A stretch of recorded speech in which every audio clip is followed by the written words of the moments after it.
Санжар Оразұлы Жандосов 1930 жылы 29 қаңтар күні Алматы қаласында дүниеге келген. Қоғам және мемлекет қайраткері, ғалым, экономика ғылымдарының кандидаты, Қазақстанның еңбек сіңірген экономисті. 1947 жылы Өзбекстандағы Қоқан мұнай техникумын, 1963 жылы Қазақ мемлекеттік университетінің экономика факультетін, 1967 жылы Қоғамдық ғылыми академияны бітірген.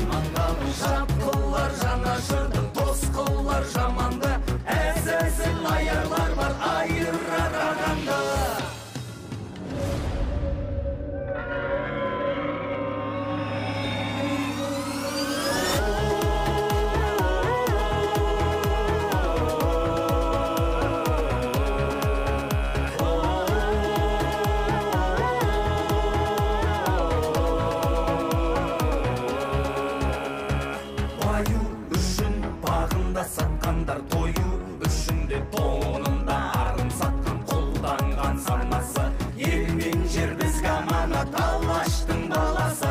Рухым кешегі қайда, қазағым қайда, барасың мұңым сен жатсам тұрсам жанымның ардағы, бауырлық бірлігінде бағыңның орнауы.